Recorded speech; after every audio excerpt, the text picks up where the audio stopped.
नमस्कार, स्वागत आहे तुमचं मोहक रेसिपीज आपल्या मराठी यूट्यूब चॅनलमध्ये. भाजी करण्यासाठी इथे मी एक मध्यम आकाराचा कच्चा बटाटा घेतलेला आहे. या बटाट्याची साल काढून घेऊया. बटाट्याची साल काढून घेतल्यानंतर आपल्याला याची स्लाइस पाडून घ्यायची आहे. तर इथे 2 ते 3 वेळा पाण्याने या स्लाइस चांगल्या धुवून घेतल्यानंतर आपल्याला चांगल्या कोरड्या करून घ्यायच्या आहे. त्यासाठी इथे मी कॉटनचा टॉवेल अंथरलेला आहे. यावरती या स्लाइस अंथरून घेऊयात. अशा प्रकारे तयार करून घेऊया. त्यासाठी इथे मी एक छोट्या आकाराच्या वाटीमध्ये बेसन पीठ घेतलेलं आहे. हे बेसन पीठ या भांड्यामध्ये काढून घेऊया. यामध्ये चवीनुसार मीठ घालून घेऊया. पाव चमचा हळद, पाव चमचा हिंग घालून घेऊया.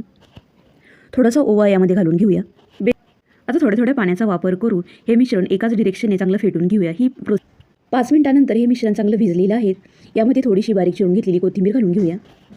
या भज्यांमध्ये आपण अजिबातही सोड्याचा वापर करणार नाही, परंतु भजी चांगली फुगण्यासाठी यामध्ये 1 चमचा कडकडीत तेलाचं मोहन घालून घेऊया. आता हे बटाट्याचे स्लाइसही चांगल्या कोरडे झालेले आहेत. आता हे स्लाइस या पिठामध्ये बुडवून घ्यायचे आहेत. इथे या कढईमधील तेल हलकंसं गरम करून घेतलेलं आहे. यामध्ये थोडीशी भजी सोडून घेऊया. आपल्याला या कढईमध्ये खूप जास्त प्रमाणामध्ये गर्दी करायची नाही. गर्दी जर केली तर भजी फुगणार नाहीत.